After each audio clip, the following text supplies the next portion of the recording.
PSC പരീക്ഷകളിൽ chemistry ബുദ്ധിമുട്ടാണ്, mark കുറവുമാണ്, അതുകൊണ്ട് അത് മാറ്റിവെക്കുന്ന ഒരു പതിവുണ്ട് ഉദ്യോഗാർത്ഥികൾക്ക്. റിസ്ക് എടുക്കുന്ന തീരുമാനമാണ് റാങ്ക് ആഗ്രഹിക്കുന്നവർക്ക്. കെമിസ്ട്രി പലപ്പോഴും എളുപ്പമുള്ള ചോദ്യങ്ങൾ വരാറുണ്ട്. അത്തരം സന്ദർഭങ്ങളിൽ അത്തരം ചോദ്യങ്ങൾ നിങ്ങൾ പഠിക്കാതെ പോയാൽ നിങ്ങളുടെ റാങ്ക് 1-2 മാർക്കായിരിക്കും കുറയുക. ബാക്കിയുള്ളവർ അറ്റൻഡ് ചെയ്യുന്നത് നിങ്ങളുടെ റാങ്ക് തലകുത്തി താഴത്തോട്ട് വീഴും. കെമിസ്ട്രി പഠിച്ചെടുക്കാൻ ഒരു കെമിസ്ട്രി ഉണ്ട്. കെമിസ്ട്രിയിലെ ഹോട്ട് ടോപ്പിക്കുകൾ, ലളിതമായ വിഷയങ്ങൾ, അവിടെ നിന്ന് തുടങ്ങുക. അപ്പോൾ അടുത്ത സ്റ്റേജിൽ നമുക്ക് പ്രയാസമുള്ള വിഷയങ്ങൾ പോലും ലളിതമായിട്ട് മാറും.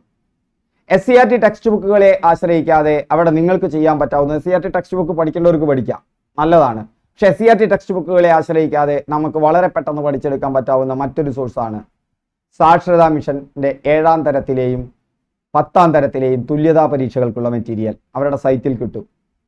7ാം ക്ലാസ്സിൽ സയൻസിന് ഒന്നാകെയാണ്, അതിൽ കുറച്ച് പാഠങ്ങളെ കെമിസ്ട്രിക്കുള്ളൂ.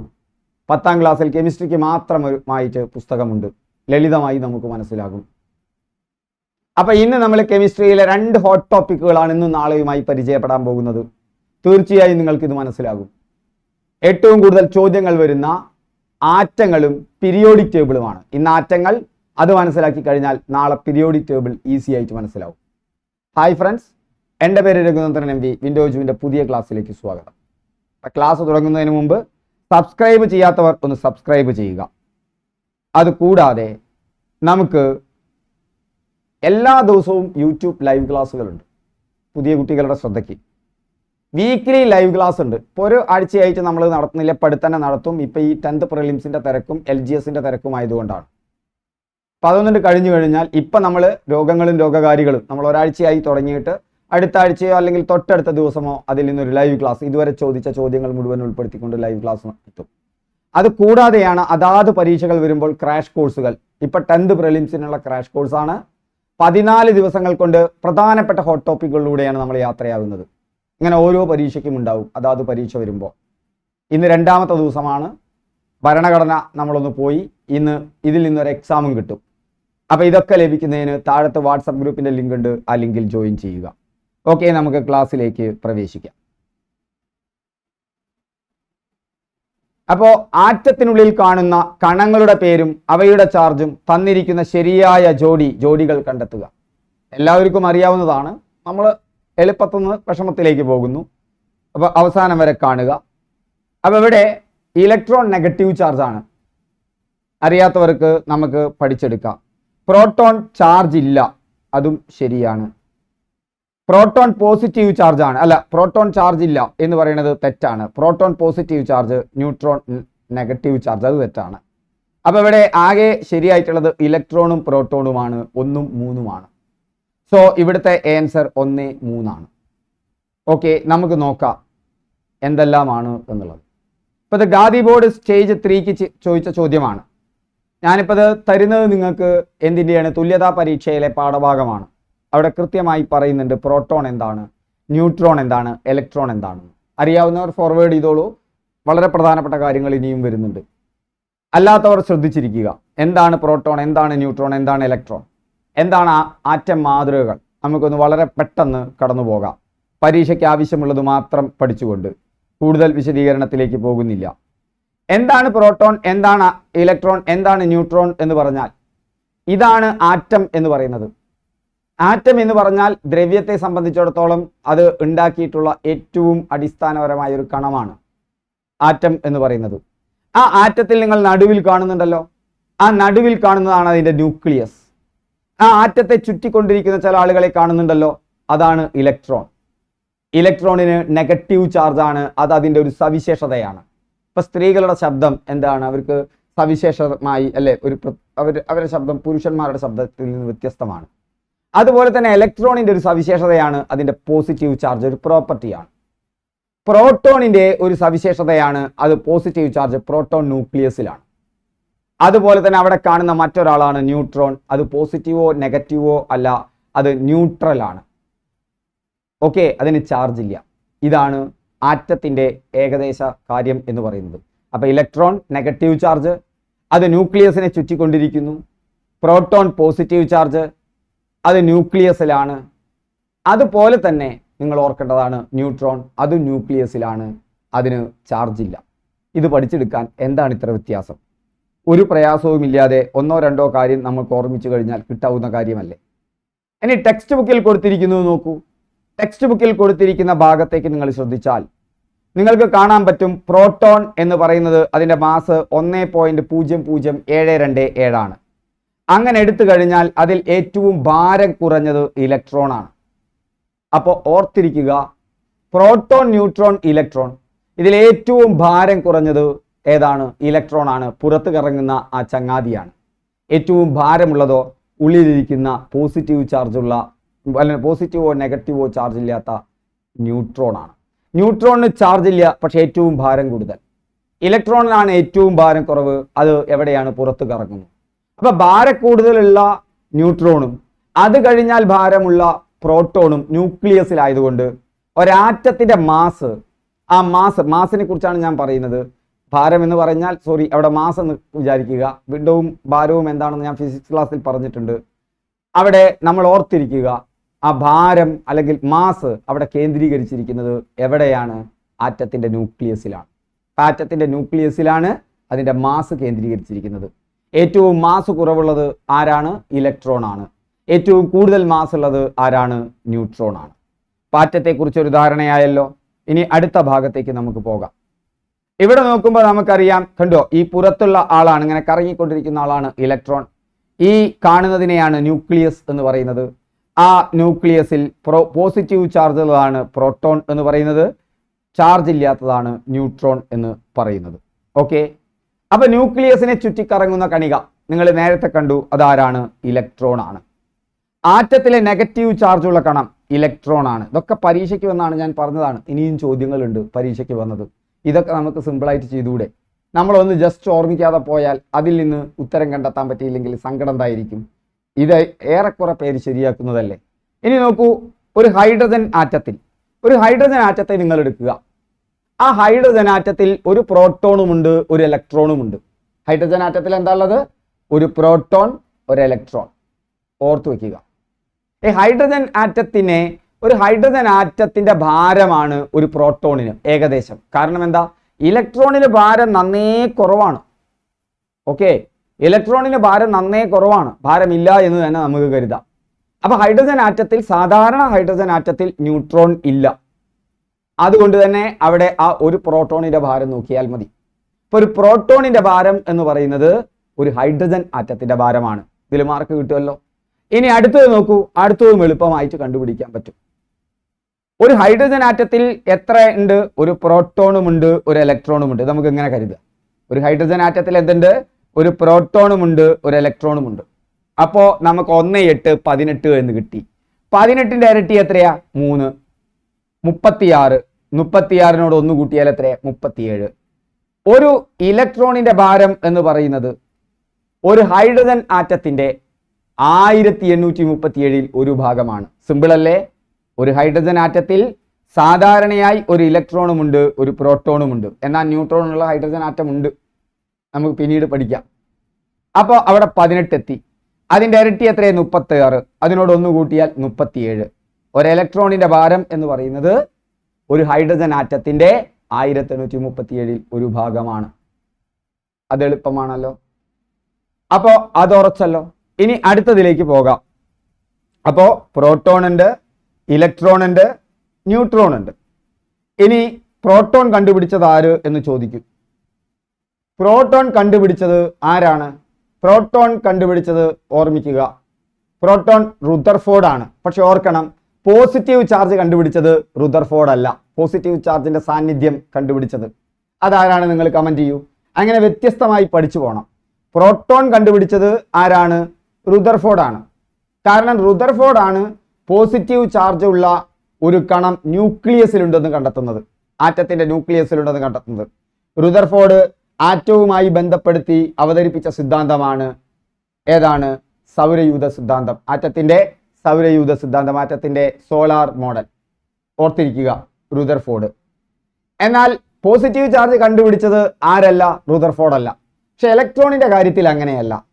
ഇലക്ട്രോണിന്റെ കാര്യത്തിൽ നെഗറ്റീവ് ചാർജ് കണ്ടുപിടിച്ചതും ഇലക്ട്രോൺ കണ്ടുപിടിച്ചതും ഒരൊറ്റയാളാണ്. അത് ജെ തോംസൺ ആണ്. ആരാണ്? J Thomson.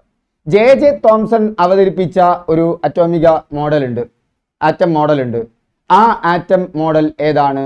അതാണ് പ്ലം പുഡിംഗ് മോഡൽ എന്ന് പറയുന്നത്. നമ്മുടെ തണ്ണിമത്തൻ പോലെയുള്ള മോഡൽ. കൂടുതൽ ഡീറ്റെയിൽസ് ആ പുസ്തകത്തിലുണ്ട്, അവിടെ പോയി നോക്കുക. ഈ ചോദ്യങ്ങൾ ഓർമ്മിച്ച് വെക്കുക. ഈ രണ്ട് ചോദ്യങ്ങളും ഇടയ്ക്കിടയ്ക്ക് ചോദിക്കുന്നതാണ്. ഇപ്പോൾ ഹൈഡ്രജൻ ആറ്റത്തിൽ ഒരു പ്രോട്ടോണും ഒരു ഇലക്ട്രോണും ഉണ്ട്. എന്നാൽ ഇതിൽ നിന്ന് വ്യത്യസ്തമായ ഐസോടോപ്പുകളും ഹൈഡ്രജൻ ഉണ്ട്. അത് ഇവിടെ തന്നെ വരുന്നുണ്ട്, ആ സമയത്ത് നമുക്ക് ഡിസ്കസ് ചെയ്യാം. ഓക്കെ, ഇനി നമുക്ക് നോക്കാം. ഇലക്ട്രോണുകൾ എന്ന് പറഞ്ഞാൽ ന്യൂക്ലിയസിന് ചുറ്റും കറങ്ങുന്ന നെഗറ്റീവ് ചാർജുള്ള കണങ്ങളാണ് എന്തെന്ന് പറയുന്നത്? ഇലക്ട്രോണുകൾ എന്ന് പറയുന്നത്. ഒരാറ്റം ചാർജിന്റെ കാര്യത്തിൽ എപ്പോഴും ഓർക്കുക, ന്യൂട്രൽ ആണ്. കാരണം ഒരാറ്റത്തിൽ സ്വാഭാവികമായി എത്ര പ്രോട്ടോണുകളുണ്ടോ അത്രയും ഇലക്ട്രോണുകളുണ്ട്. എന്നാൽ ഇലക്ട്രോണുകൾ നഷ്ടപ്പെടാറുണ്ട് ഒരാറ്റത്തിന്. പ്രോട്ടോണുകൾ സാധാരണയായി നഷ്ടപ്പെടുകയില്ല. വീണ്ടും ഓർക്കുക, ഒരു രാസപ്രവർത്തനത്തിൽ ഏർപ്പെടുന്നത് ഇലക്ട്രോണുകളാണ്. ഒരു രാസപ്രവർത്തനം നടക്കുമ്പോൾ അവിടെ കണക്ഷൻ വരുന്നത് ഇലക്ട്രോണുകളാണ്. അപ്പൊ ചിലപ്പോൾ ഇലക്ട്രോണുകൾ ഷെയർ ചെയ്യപ്പെടാം, ഇലക്ട്രോണുകൾ നഷ്ടപ്പെടാം, ഇലക്ട്രോണുകൾ നേടാം. ഇങ്ങനെയൊക്കെ സംഭവിക്കും. ചിലപ്പോൾ ഒരാറ്റത്തിന് ഇലക്ട്രോണുകൾ നഷ്ടപ്പെടാം, ചിലപ്പോൾ ഒരാറ്റത്തിന് ഇലക്ട്രോണുകൾ നേടാം. അങ്ങനെയല്ലാത്ത സന്ദർഭങ്ങളിൽ ഒരാറ്റത്തെ സംബന്ധിച്ചിടത്തോളം അതിൻ്റെ പ്രോട്ടോണുകളും ഇലക്ട്രോണുകളുടെയും എണ്ണം തുല്യമാണ്. ന്യൂട്രോണിന്റെ എണ്ണം പ്രോട്ടോണിന് തുല്യമാവാറുണ്ട്. പക്ഷേ ചില സന്ദർഭങ്ങളിൽ അങ്ങനെയല്ല, ചില ആറ്റങ്ങൾക്ക് അങ്ങനെയല്ല. നമുക്കിപ്പോൾ പഠിക്കാം. അപ്പോൾ ഓർക്കുക, വീണ്ടും ഒന്ന് ഓർക്കുക, ഒരു പ്രോട്ടോണിന്റെ എണ്ണമായിരിക്കും സാധാരണയായി ഒരാറ്റത്തിൽ ഇലക്ട്രോണുകളുടെ എണ്ണം. ഇലക്ട്രോണുകൾ ഒരാറ്റത്തിന് നഷ്ടപ്പെടാം, നേടാം. പ്രോട്ടോണുകൾ അങ്ങനെ നഷ്ടപ്പെടുകയോ നേടുകയോ ചെയ്യില്ല. പ്രോട്ടോൺ നഷ്ടപ്പെട്ടാൽ അത് ഇപ്പോൾ ഒരു ഹൈഡ്രജൻ ആറ്റത്തിന് ഒരു പ്രോട്ടോൺ നഷ്ടപ്പെട്ടാൽ പിന്നെ അത് ഹൈഡ്രജൻ ആറ്റം അല്ല, അത് മറ്റൊന്നാണ്. കാരണം ഒരു ആറ്റത്തിൻ്റെ ഐഡന്റിറ്റി എന്ന് പറയുന്നത് അതിൻ്റെ പ്രോട്ടോണുകളുടെ എണ്ണമാണ്. എന്നാൽ രാസബന്ധനത്തിൽ ഏർപ്പെടുമ്പോൾ, രാസപ്രവർത്തനത്തിൽ ഏർപ്പെടുമ്പോൾ അവിടുത്തെ കീ റോൾ വഹിക്കുന്നത് ഇലക്ട്രോൺ ആണ്. കാരണം പുറത്ത് കറങ്ങി നടക്കുന്നത് ഇലക്ട്രോൺ ആണ്. മൂപ്പരാണ് പുറത്തുള്ളവരുമായിട്ട് ബന്ധപ്പെടുക. പക്ഷെ ഐഡന്റിറ്റി കിടക്കുന്നത് വീട്ടിലാണ്. അവിടെ പതിവായിരിക്കുന്നത് പ്രോട്ടോൺ ആണ്. അതിൻ്റെ പ്രോട്ടോണുകളുടെ എണ്ണമാണ് ഒരു ആറ്റത്തിൻ്റെ ഐഡന്റിറ്റി കാർഡ് എന്ന് പറയുന്നത്. അവിടെയും നിങ്ങൾക്ക് ക്ലിയർ ആയല്ലോ. ഇത് മനസ്സിലാക്കാൻ നമുക്ക് എന്ത് ബുദ്ധിമുട്ട്? ഇതൊക്കെ പരീക്ഷയ്ക്ക് ചോദിച്ചു വരുന്നതാണ്, വരാം, ചോദ്യങ്ങൾ വരുന്നുണ്ട്. അപ്പോൾ ഒരു ആറ്റത്തിന് ചാർജ് ഉണ്ടോ എന്നാണ് ചോദ്യം. ഒരാറ്റത്തിൽ 6, ഇപ്പോൾ കാർബൺ ആറ്റത്തെ സംബന്ധിച്ചിടത്തോളം അതിന് 6 പ്രോട്ടോണുകളുണ്ട്. അപ്പോൾ 6 പോസിറ്റീവ് ചാർജ്, അതിന് 6 ഇലക്ട്രോണും ഉണ്ട്. അതുകൊണ്ട് 6 നെഗറ്റീവ് ചാർജ്. പ്രോട്ടോണും നെഗറ്റീവും ചേർന്ന് ക്യാൻസൽ ആവും. അതുകൊണ്ട് ഒരു ആറ്റം എന്ന് പറഞ്ഞാൽ വൈദ്യുതപരമായി അതല്ലെങ്കിൽ ന്യൂട്രലാണ്, മൊത്തത്തിൽ ചാർജ് ഇല്ല. കാരണം പ്രോട്ടോണുകളുടെ പോസിറ്റീവ് ചാർജും ഇലക്ട്രോണുകളുടെ നെഗറ്റീവ് ചാർജും എന്തായിരുന്നു? പരസ്പരം ക്യാൻസൽ ആകുന്നു. എന്നാൽ ഒരു ആറ്റത്തിന് ഇലക്ട്രോണുകളെ, നിങ്ങൾ ശ്രദ്ധിക്കണം, ഇലക്ട്രോണുകളെ നേടാനോ നഷ്ടപ്പെടാനോ സാധ്യതയുണ്ട്. കാരണം ഇലക്ട്രോണുകൾ പുറത്ത് കറങ്ങിക്കൊണ്ടിരിക്കുകയാണ്. ഒരാറ്റത്തിന് ഇലക്ട്രോണുകളെ നേടാനും നഷ്ടപ്പെടുത്താനോ കഴിയും. അപ്പോൾ ആ ആറ്റം ആയി മാറുന്നതാണ് അയോൺ. അതിന് ചാർജായി മാറി. ഇപ്പോൾ ഒരു കാർബൺ ആറ്റത്തിന് ഒരാറ്റത്തെ കിട്ടി, ഒരു ഇലക്ട്രോണിനെ കിട്ടിയെന്ന് വിചാരിച്ചോളൂ. അപ്പോൾ അതിൽ 7 ഇലക്ട്രോൺ ആയി. പക്ഷേ ന്യൂക്ലിയസിൽ 6 പ്രോട്ടോണേ ഉള്ളൂ. അപ്പോൾ അത് നെഗറ്റീവായി, നെഗറ്റീവ് അയോണായി മാറി. എന്നാൽ അതിനൊരു ഇലക്ട്രോണിനെ നഷ്ടപ്പെടാം. അപ്പോൾ അത് 5 ആയി. അപ്പോൾ 6 പ്രോട്ടോൺ ഉള്ളിലുണ്ട്, ഒരു 5 ഇലക്ട്രോണേ പുറത്തുള്ളൂ. അപ്പോൾ അത് പോസിറ്റീവ് അയോണായി മാറി. അതുകൊണ്ട് തന്നെ ഈ പോസിറ്റീവ് അയോണുകളെ കാറ്റയോൺ എന്ന് വിളിക്കും. എപ്പോഴാണ് കാറ്റയോൺ ഉണ്ടാവുന്നത്? ഇലക്ട്രോണുകൾ നഷ്ടപ്പെടുമ്പോൾ അതിന് പോസിറ്റീവ് ചാർജ് ലഭിക്കും. അപ്പോൾ ഒരു ആറ്റത്തിന് പോസിറ്റീവ് ചാർജോ നെഗറ്റീവ് ചാർജോ ലഭിക്കുന്നത് അതിന് ഇലക്ട്രോണുകളെ നഷ്ടപ്പെട്ടിട്ടോ നേടിയിട്ടോ ആണ് എന്നോർക്കുക. ആനയോൺ എന്ന് പറയാം എന്നത് ഇലക്ട്രോണുകളെ നേടുമ്പോഴാണ്. ഇലക്ട്രോണുകളെ നേടുമ്പോൾ ആറ്റത്തിന് നെഗറ്റീവ് ചാർജ് ലഭിക്കും, അത് ഒരു ആനയോൺ ആകും. ഓക്കെ, ഇനി ഇവ തമ്മിൽ രാസപ്രവർത്തനത്തിൽ ഏർപ്പെടുന്നത് എങ്ങനെയാ? ഒരു ഹൈഡ്രജൻ ആറ്റം, ഒരു ഓക്സിജൻ ആറ്റം. നിങ്ങൾക്കറിയാം, ഒരു ഹൈഡ്രജൻ ആറ്റത്തിൽ ഒരു പ്രോട്ടോൺ മാത്രമാണുള്ളത്, അല്ല ഒരു ഇലക്ട്രോൺ മാത്രമാണുള്ളത്. എന്നാൽ ഒരു ഓക്സിജൻ ആറ്റത്തെ നോക്കുക. ആ ഓക്സിജൻ ആറ്റത്തിൽ എത്ര ഇലക്ട്രോണുകളുണ്ട്? 8 ഇലക്ട്രോണുകളുണ്ട്. ഒരു ഓക്സിജൻ ആറ്റത്തിൽ എത്ര ഇലക്ട്രോൺ ഉണ്ട്?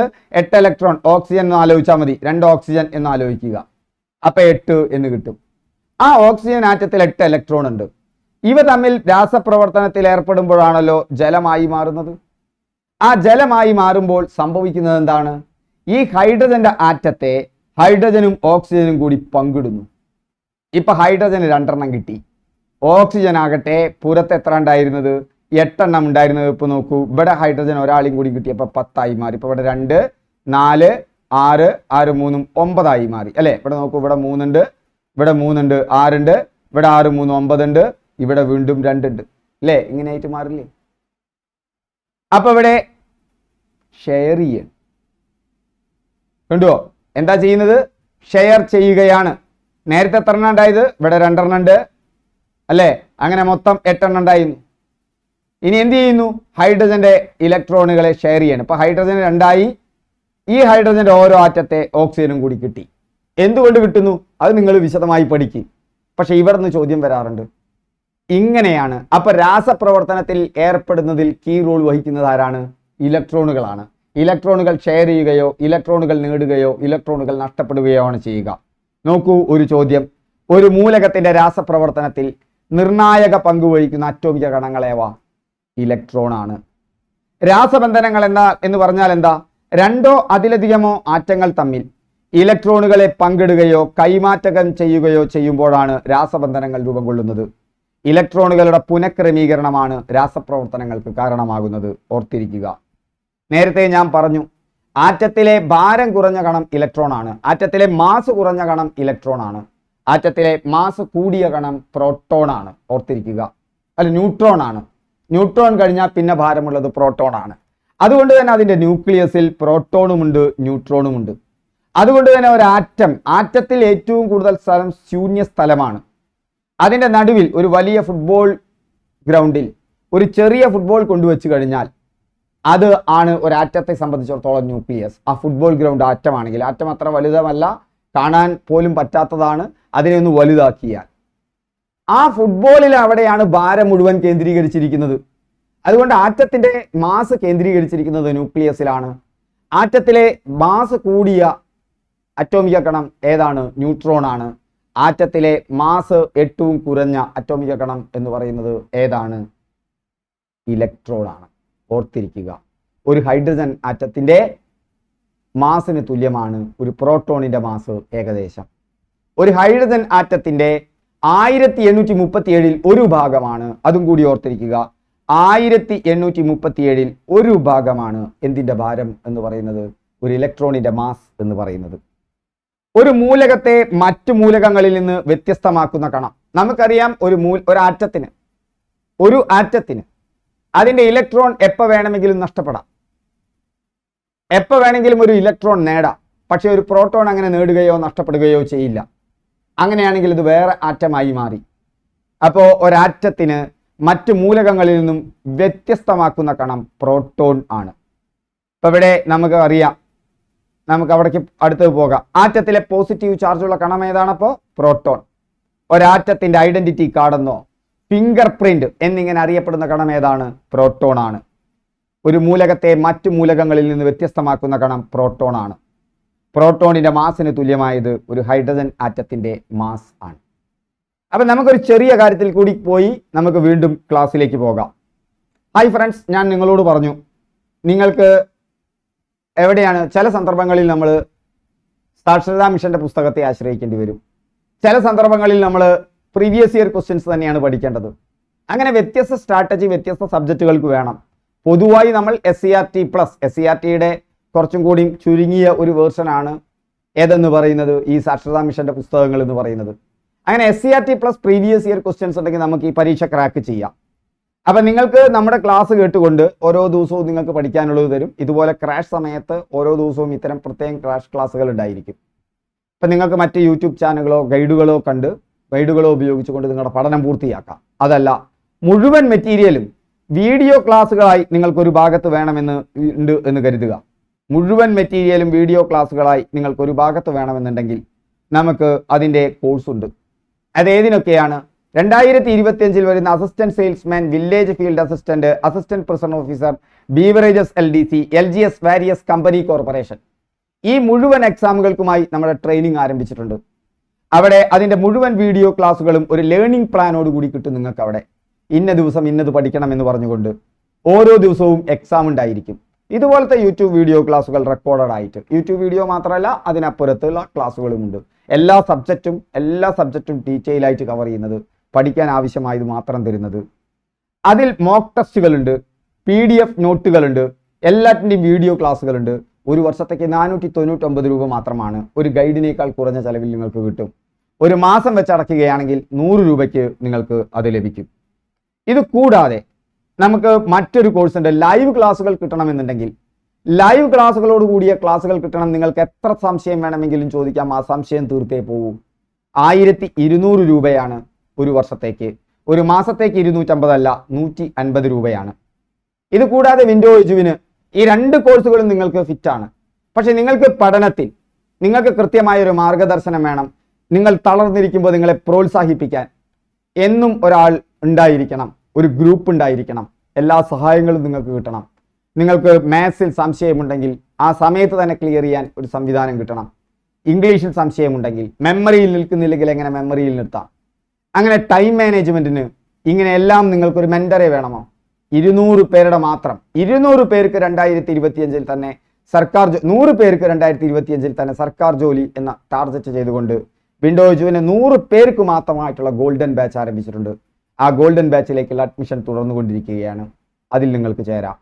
8000 രൂപയുടെ കോഴ്സ് ഇപ്പോൾ 5500 രൂപയ്ക്കാണ്.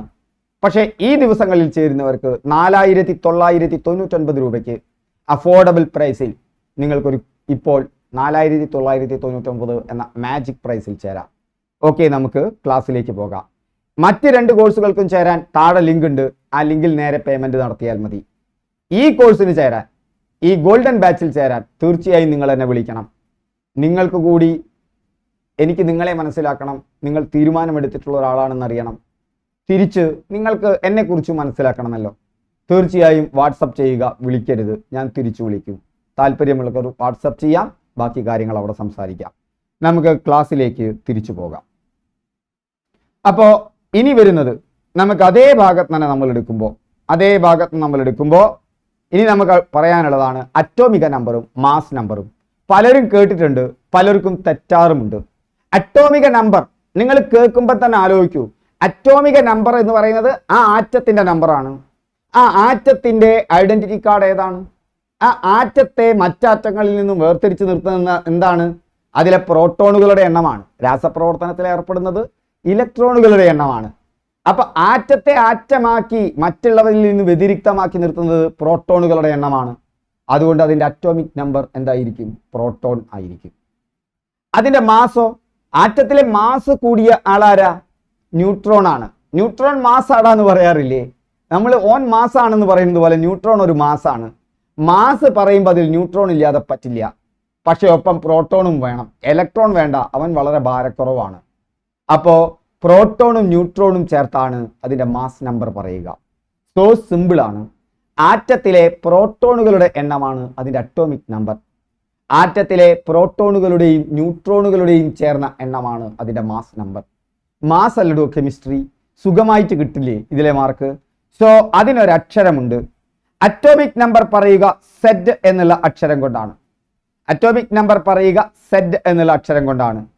എന്നാൽ പ്രോട്ടോണുകളുടെ എണ്ണവും ഇലക്ട്രോണുകളുടെ എണ്ണവും സാധാരണ ആറ്റത്തിൽ തുല്യമായിരിക്കും എന്ന് നിങ്ങൾക്കറിയാം. അത് ഞാൻ പറയുന്നില്ല. ഇവിടെ പ്രോട്ടോണിന്റെ എണ്ണം തന്നെയാണ് നിങ്ങൾ അറ്റോമിക് നമ്പർ ആയിട്ട് എടുക്കേണ്ടത്. പക്ഷേ അത് ഒരാറ്റത്തിലെ ഇലക്ട്രോണുകളുടെ എണ്ണത്തിന് തുല്യമായതുകൊണ്ട് അറ്റോമിക നമ്പർ പലപ്പോഴും ഇലക്ട്രോണുകളുടെ എണ്ണത്തിനും തുല്യമായിരിക്കും. ഇനി ഒരു മൂലകത്തിന്റെ ആറ്റത്തിന്റെ പ്രോട്ടോണുകളുടെ എണ്ണമാണ് സെഡ്. ന്യൂട്രോണുകളുടെ ആകെ എണ്ണത്തെ അതിന്റെ മാസ് നമ്പർ എന്നും പറയും. പ്രോട്ടോണുകളുടെയും ന്യൂട്രോണുകളുടെയും ആകെ എണ്ണത്തെ അതിന്റെ മാസ് നമ്പർ എന്ന് പറയും. ഇതിനെ എ എന്ന അക്ഷരം കൊണ്ട് സൂചിപ്പിക്കും. അപ്പം മാസ് നമ്പറിനെ എ. ഇപ്പോൾ ഒരു ഓക്സിജൻ ആറ്റം എടുക്കുക. ആ ഓക്സിജൻ ആറ്റത്തിൽ 8 പ്രോട്ടോണുകളുണ്ട്. അതുകൊണ്ട് അതിന്റെ അറ്റോമിക നമ്പർ 8 ആണ്. ആ ഓക്സിജൻ ആറ്റത്തിൽ 8 ന്യൂട്രോണുകളുമുണ്ട്. അപ്പൊ 8 ഉം 8 ഉം 16 ആണ് അതിന്റെ മാസ് നമ്പർ. ഓർത്തു വെക്കുക, ഓക്സിജന്റെ നമ്പർ, പ്രോട്ടോണുകളുടെ എണ്ണം 8 ആണ്. അത് ഓർത്തു വെക്കണം. അതിന്റെ അറ്റോമിക നമ്പർ 8 ആണ്. 2 ഓക്സിജൻ ചേർന്നത് അല്ലെ, O2 അല്ലേ സാധാരണ നമ്മൾ എഴുതാറ്. ആ O ഇങ്ങനെയും ഇങ്ങനെയും എഴുതി 8 ആണ്. ഇനി നമുക്ക് കാർബൺ 6 ആണ്. നമുക്ക് കാർബൺ എന്ന് പറയുമ്പോൾ തന്നെ ഉള്ളിലേക്ക് എടുത്താൽ 6 ആയി. കാർബൺ 6 പ്രോട്ടോൺ ആണുള്ളത്. അതുകൊണ്ട് കാർബണിന്റെ ആറ്റോമിക നമ്പർ 6 ആണ്. മറ്റൊന്നാണ് നൈട്രജൻ. ഓർത്തു വെക്കണം, നൈട്രജൻ ആണ്. നൈട്രജൻ എന്ന് കാണുമ്പോൾ തന്നെ നമുക്ക് അതിൽ ഒരു സെറ്റ് കാണാം, അല്ലെ 7 കാണാം. കണ്ടുവോ? നൈട്രജൻ ഒരു 7 ഉണ്ട്. പിന്നെ കണ്ടുകൂടി വന്നു. നൈട്രജനിൽ 7 അതിൻ്റെ അറ്റോമിക് നമ്പർ. അതിൽ 7 പ്രോട്ടോൺ ന്യൂട്രോണുകളും കൂടി ഉള്ളതുകൊണ്ട് അതിൻ്റെ മാസ് നമ്പർ 7 14 ഓർത്തു വയ്ക്കുക. സോഡിയത്തിന്റെ കാര്യമെടുത്താൽ സോഡിയത്തിന്റെ കാര്യത്തിൽ നോക്കൂ, എപ്പോഴും പ്രോട്ടോണുകളുടെ എണ്ണവും ഇലക്ട്രോണുകളുടെ എണ്ണവും തുല്യമായിരിക്കും. പക്ഷെ പ്രോട്ടോണുകളുടെ എണ്ണവും ന്യൂട്രോണുകളുടെ എണ്ണവും എപ്പോഴും തുല്യമായിരിക്കുമെന്ന് കരുതരുത്. അപ്പൊ സോഡിയത്തിൽ പ്രോട്ടോണുകളുടെ എണ്ണം 11 എന്നാൽ ന്യൂട്രോണുകളുടെ എണ്ണം 12 അതുകൊണ്ട് തന്നെ അതിൻ്റെ അറ്റോമിക നമ്പർ 23 സോഡിയത്തിന്റെ കാര്യം അങ്ങനെ ഓർമ്മിച്ചു വെക്കുക. അപ്പോൾ അവിടെ ആയല്ലോ. ഇനി നമുക്ക് എന്താണ് ഷെല്ലുകൾ എന്നുള്ള കാര്യം നോക്കാം. ഇലക്ട്രോണുകളുണ്ട്. ഇലക്ട്രോണുകൾ എന്തിലൂടെ സഞ്ചരിക്കുന്നു? അത് ഓർബിറ്റുകളിലൂടെ സഞ്ചരിക്കുന്നു എന്നാണ് ആര് പറഞ്ഞത്? റുദർഫോർഡ് പറഞ്ഞത്. റുദർഫോർഡ് മാതൃകയാണ് സൗരയൂഥ മാതൃക. അതിനു മുന്നേയുള്ള മാതൃകയാണ് ജെ തോംസന്റെ മാതൃക, പ്ലം പുഡിംഗ് മോഡൽ മാതൃക. അതിനു മുമ്പേ ആധുനിക അറ്റോമിക സിദ്ധാന്തം ആവിഷ്കരിച്ച ആൾ ആരാണെന്ന് ചോദിച്ചാൽ അതാരാണ്? ഡാൾട്ടൺ ആണ്. ടൺ കണക്കിന് ആറ്റം, ഡാൾട്ടൺ അറ്റോമിക സിദ്ധാന്തം. ആറ്റം എന്നുള്ള പദം ആദ്യമായിട്ട് ഉപയോഗിക്കുന്നത് അറ്റ്മോസ് എന്നുള്ള വാക്കിൽ നിന്നാണ്. അറ്റ്മോസ് എന്ന ഗ്രീക്ക് പദത്തിന്റെ അർത്ഥം വിഭജിക്കാൻ സാധിക്കാത്തത് എന്നാണ്. ആ പദത്തിൽ നിന്നാണ് ആറ്റം എന്നുള്ള പദം ഡാൾട്ടൺ കണ്ടെത്തുന്നത്. ഡാൾട്ടന് വർണ്ണങ്ങൾ തിരിച്ചറിയാൻ കഴിയാത്ത ഒരവസ്ഥയുണ്ടായിരുന്നു. അതുകൊണ്ട് ഡാൾട്ടണിസം വർണ്ണാന്തത എന്ന പേരിലും അറിയപ്പെടുന്നുണ്ട്. വർണ്ണാന്തതയ്ക്ക് മറ്റൊരു പേരാണ് ഡാൾട്ടണിസം. ഓർത്തിരിക്കുക. ഓക്കെ, നമുക്ക് തിരിച്ചു പോകാം. അപ്പൊ ന്യൂക്ലിയസിൽ നിന്നുള്ള അകലം കൂടുന്തോറും ഷെല്ലുകളുടെ ഊർജം കൂടി വരും. എന്താണ് ഈ ഷെല്ലുകൾ? നമുക്കറിയാം, ന്യൂക്ലിയസിൽ, ആറ്റത്തിന്റെ ന്യൂക്ലിയസിൽ ഇലക്ട്രോണുകളും ന്യൂട്രോണുകളും പ്രോട്ടോണുകളും ഉണ്ട് അല്ലെ? ന്യൂട്രോണുകളും പ്രോട്ടോണുകളും ഉണ്ട്. അതിന് ന്യൂക്ലിയസിന് ചുറ്റും പുറത്തു ചുറ്റുന്നുണ്ട്. ആരാണ് പുറത്തു ചുറ്റുന്നത്? ഇലക്ട്രോണുകൾ ചുറ്റുന്നുണ്ട്. ഇതുപോലെ നല്ലട്ട ചുറ്റുന്നത് നിങ്ങൾക്ക് മനസ്സിലാക്കാൻ വേണ്ടിയിട്ട്. ഈ ഇലക്ട്രോണുകൾ ചുറ്റുന്നത് നിശ്ചിത ഓർബിറ്റുകളിൽ കൂടിയാണ്. അപ്പോൾ അവിടെ ഇവിടെ ചുറ്റാൻ പറ്റില്ല. ഇവിടെ ഇപ്പോൾ ഒരു ഓർബിറ്റ് ഉണ്ടെങ്കിൽ അവിടെ ഒരു ഓർബിറ്റ് ഉണ്ടാവും. ഇങ്ങനെയല്ലേ? ഇത് നിങ്ങൾക്ക് മനസ്സിലാക്കാൻ വേണ്ടിയിട്ടാണ്. അപ്പൊ ഇങ്ങനെ ഓർബിറ്റുകൾ ഉണ്ടായിരിക്കും. ഓരോ ഓർബിറ്റിനും ഒരു ഊർജ്ജ നിലയുണ്ട്. അതുകൊണ്ട് ഓർബിറ്റിനെ നമുക്ക് ഊർജ്ജ നിലകൾ എന്ന് വിളിക്കാം. ഇതിനൊരു ഊർജ്ജ നിലയാണ്, ഇതിന് ഒരു ഊർജ്ജ നിലയാണ്.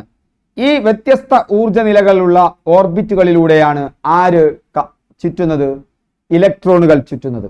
ഷെല്ലുകളുണ്ട്, സബ് ഷെല്ലുകളുണ്ട്. ഞാൻ ഷെല്ലുകളെ കുറിച്ച് മാത്രമേ പറയുന്നുള്ളൂ. അത് പഠിച്ചതിൽ നിങ്ങൾക്ക് സബ് ഷെല്ലുകളെ കുറിച്ച് ആ പാഠം നോക്കിയാൽ മനസ്സിലാവും. അതല്ലെങ്കിൽ നമ്മുടെ ക്ലാസ്സിലേക്ക് വരിക. ഫുൾ ക്ലാസ്സുകൾ നമ്മുടെ പെയ്ഡ് കോഴ്സുകളിൽ കിട്ടും. ഓക്കെ, നമ്മുടെ പരിപാടി അതാണല്ലോ, വരുമാന മാർഗം അതായതുകൊണ്ട് അതല്ലേ നിവൃത്തിയുള്ളൂ. ഊർജ്ജ നിലകൾ, ഈ ഊർജ്ജ നിലകൾ എന്ന് പറയും. ഈ ഊർജ്ജ നിലകൾ ന്യൂക്ലിയസിന് അടുത്തുള്ള ഊർജ്ജ നില കുറയും. ന്യൂക്ലിയസിന് നിന്ന് അകലം തോറും ഊർജ്ജ നില കൂടും. സിമ്പിൾ അല്ലേ? ന്യൂക്ലിയസിന്റെ അടുത്ത് ഊർജ്ജ നില കുറയും. നമുക്ക് ഊർജ്ജം കൂടുമ്പോഴാ? ചെറുപ്പക്കാർക്ക് വീട്ടിൽ നിന്ന് പുറത്തേക്ക് പോകുമ്പോഴാ. വണ്ടിയുടെ സ്പീഡ് കൂടും, തോന്നിയാസം കാണിക്കാം. തോന്നിയാസം എന്ന് പറഞ്ഞാൽ അങ്ങനെയല്ല, കുസൃതിത്തരം. അത് പെൺകുട്ടികളാണെങ്കിലും ആൺകുട്ടികളാണെങ്കിലും. അപ്പൊ വീടിനടുത്താവുമ്പോൾ നിങ്ങൾ ഓർക്കുക, അവിടുത്തെ ഓർബിറ്റിലൊന്നും ഊർജ്ജം കുറയും, പുറത്തേക്ക് പോകുമ്പോൾ ഊർജ്ജം കൂടും. ഓക്കെ, സോ സിമ്പിൾ അല്ലേ? വളരെ സിമ്പിളാണ്. അത്രേ കൺസെപ്റ്റ് ഉള്ളൂ അവിടെ. ഈ ഊർജ്ജ നിലകളാണ് ഷെല്ലുകളും സബ് ഷെല്ലുകളും എന്ന് പറയുന്നത്. അതിൽ ഷെല്ലുകളിൽ തന്നെ സബ് ഷെല്ലുകളുണ്ട്. നമുക്ക് ഷെല്ലുകളെ കുറിച്ച് മാത്രം ഇപ്പോൾ അറിയാം. അതിൽ നിന്നും പരീക്ഷയ്ക്ക് ചോദ്യം തീർച്ചയായിട്ടും വരും. എന്താണ് ഷെല്ലുകൾ? ഷെല്ലുകൾക്ക് നമുക്ക് ഓരോ പേര് കൊടുക്കാം. ഷെല്ലുകൾക്ക് കൊടുക്കുന്ന പേര് എന്തെല്ലാമാണ്? ഷെല്ലുകൾക്ക് നമുക്ക് 1, 2, 3, 4, 5 എന്ന് പേര് കൊടുക്കാം. അല്ലെങ്കിൽ കെയിൽ നിന്ന് തുടങ്ങി KLMNO എന്ന പേര് കൊടുക്കാം. അപ്പൊ ഷെല്ലുകൾക്ക് 1, 2, 3, 4 എന്നുള്ള പേര് കൊടുക്കാം, KLMNO എന്ന പേര് കൊടുക്കാം. ABCD എന്നുള്ള പേര് കൊടുക്കാൻ പറ്റില്ല. ഇതാണ് കൺവെൻഷൻ. അപ്പൊ ആറ്റത്തിലെ ഇലക്ട്രോണുകൾ വിന്യസിച്ചിരിക്കുന്നത് അങ്ങനെയാണ്. ഒരു ഷെല്ലിൽ എത്ര എണ്ണം ഇലക്ട്രോണുകളെ കൊള്ളും? ഇത് സ്ഥിരമായി പരീക്ഷയ്ക്ക് വരുന്ന ഒരു ചോദ്യമാണ്. സിമ്പിൾ ആണ്. ഒന്നാമത്തെ ഷെല്ലിൽ കൊള്ളുന്ന എണ്ണം, രണ്ടാമത്തെ ഷെല്ലിൽ കൊള്ളുന്ന എണ്ണം ഒക്കെ 2n² ആണ്. അവിടെ n എന്ന് പറഞ്ഞാൽ ആ ഷെല്ലിന്റെ നമ്പറാണ്. ഒരു ഉദാഹരണത്തിന് ഒന്നാമത്തെ ഷെൽ എന്ന് പറയുമ്പോൾ K, അത് 1. അപ്പൊ അവിടെ 2n² 2 × 1². 2 × 1² 1 തന്നെ. അപ്പൊ 2 × 1 2. സിമ്പിൾ അല്ലേ? കെയിൽ കൊള്ളുന്ന ഇലക്ട്രോണുകളുടെ എണ്ണം എത്രയാണ്? 2 ആണ്. അടുത്ത ഷെൽ ഏതാ? L ആണ്. അത് രണ്ടാമത്തേത്. അപ്പൊ 2 × n പകരം 2². 2 × 4 എത്ര കിട്ടി? 8. ഇങ്ങനെ കണ്ടുപിടിക്കുക. അടുത്തത് M ആണ്. അവിടെ മൂന്നാമത്തെ ഷെല്ലാണ്. അപ്പൊ 2 ഇൻറ്റു 3 സ്ക്വയർ 2 9 18. സോ സിമ്പിൾ അല്ലേ? ഈ 2n സ്ക്വയർ കണ്ടിട്ട് നമ്മൾ എന്തിനാണ് ഞെട്ടി വിറയ്ക്കുന്നത്? ഇത് പഠിക്കാതെ എന്തിനാണ് കെമിസ്ട്രി മാറ്റിവെക്കുന്നത്? ഇവിടെ നിന്നാണ് കേരള PSCയിൽ 10th ലെവൽ എക്സാമുകളിൽ പ്രത്യേകിച്ച് 10th പ്രിലിംസിന് കഴിഞ്ഞ പ്രാവശ്യം ഏറ്റവും കൂടുതൽ ചോദ്യങ്ങൾ വന്നിട്ടുള്ളത് ഈ ആറ്റത്തിന്റെ ഈ പറയുന്ന ഭാഗങ്ങളിൽ നിന്ന്. ക്ലിയർ ആക്കി കൂടെ? ഓക്കെ, നമുക്ക് അടുത്ത ഭാഗത്തേക്ക് പോകാം. സിമ്പിൾ ആണല്ലോ? നിങ്ങളുടെ കമന്റ് ഞാൻ പ്രതീക്ഷിക്കുന്നു. അപ്പൊ നാളെ നമുക്ക് പീരിയോഡിക് ടേബിൾ പഠിക്കാം. യെസ്.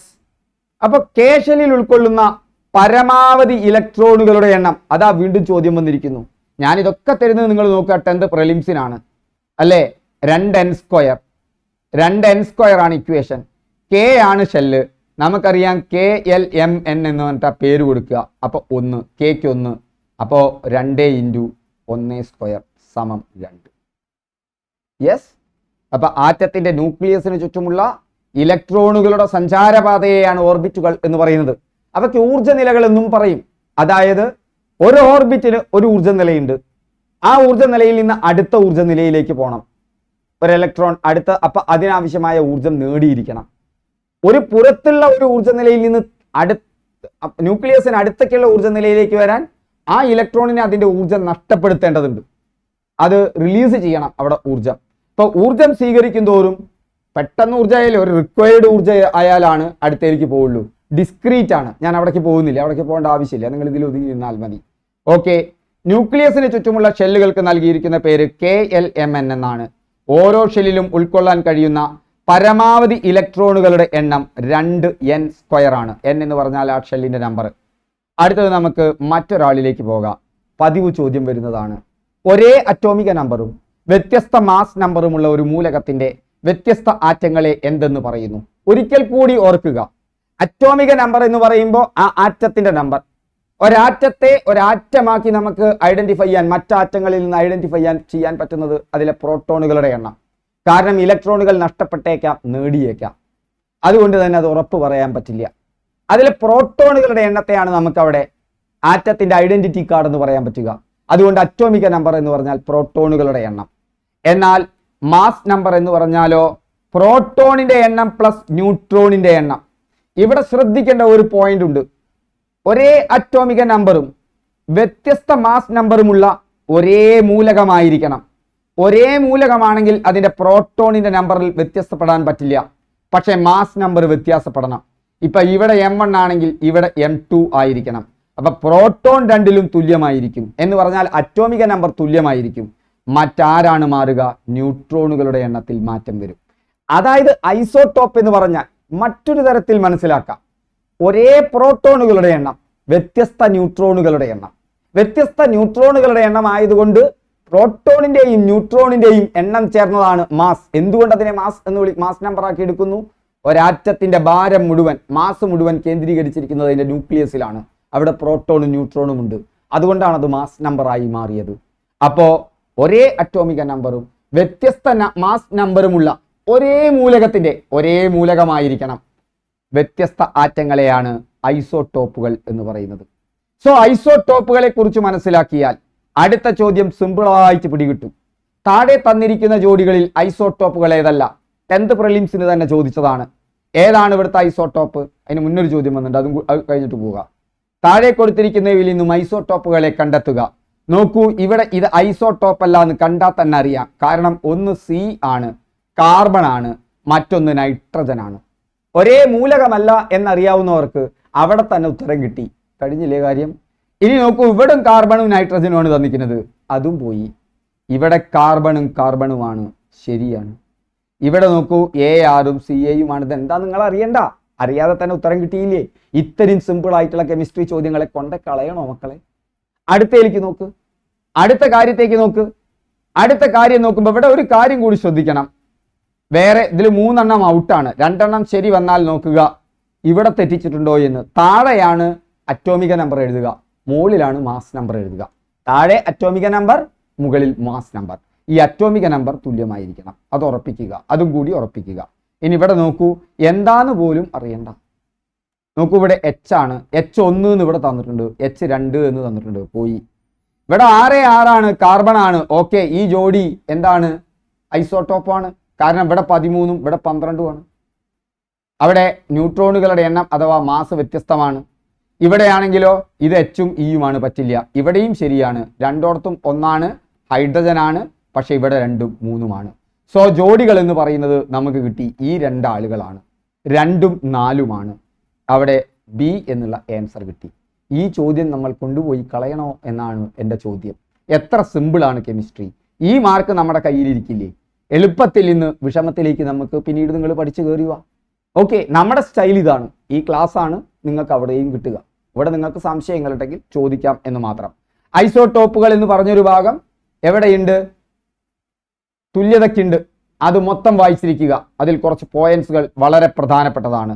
നമുക്ക് ആ പോയിന്റുകളിലൂടെ ഒന്ന് വേഗം കണ്ണോടിച്ചു പോകാം അല്ലേ.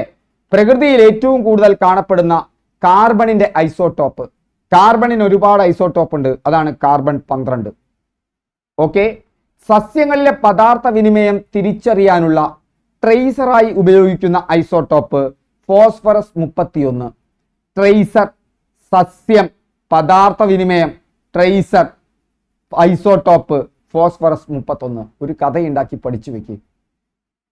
മനുഷ്യരിൽ കൂടുതലായി കാണപ്പെടുന്ന റേഡിയോ ആക്റ്റീവ് മൂലകം പൊട്ടാസ്യം 40. വൈദ്യശാസ്ത്ര രംഗത്തും ക്യാൻസർ, ട്യൂമർ മുതലായ രോഗങ്ങളുടെ ചികിത്സയ്ക്കും രോഗനിർണയത്തിന് ഉപയോഗിക്കുന്ന ഐസോടോപ്പുകൾ അയഡിൻ 131ഉം കൊബാൾട്ട് 60ഉം. ഇങ്ങനെ കുറച്ച് കാര്യങ്ങൾ എവിടെ പറഞ്ഞിട്ടുണ്ട്? അവിടെ ആ പുസ്തകത്തിൽ പറഞ്ഞിട്ടുണ്ട്. ആ കാര്യങ്ങളും കൂടി ഒന്ന് ഉറപ്പിക്കുക. തീർച്ചയായും നിങ്ങൾക്ക് 2 മാർക്ക് വരാനുള്ള സാധ്യത, വളരെ 5 മാർക്കിലാണ് ഞാൻ പറയുന്നത്, 1ഓ 2ഓ മാർക്ക് ഇവിടെ നിന്ന് കിട്ടാനുള്ള സാധ്യതയുണ്ട്. നോക്കൂ, എത്ര കുറച്ചേ നമുക്ക് പഠിക്കാനുള്ളൂ. ഹായ് ഫ്രണ്ട്സ്, അപ്പോൾ വീണ്ടും നമുക്ക് നാളെ പീരിയോഡിക് ടേബിളുമായിട്ട് കാണാം. കാണാതിരിക്കാൻ മറക്കണ്ട. കെമിസ്ട്രി നമുക്ക് കയ്യിലാക്കാം, എളുപ്പത്തിൽ നിന്ന് വിഷമത്തിലേക്ക്. പരീക്ഷയ്ക്ക് വരുന്നത് മാത്രം പഠിച്ചു പോയാൽ. Okay, thank you all. വീണ്ടും നമുക്ക് അടുത്ത ക്ലാസ്സിൽ കാണാം.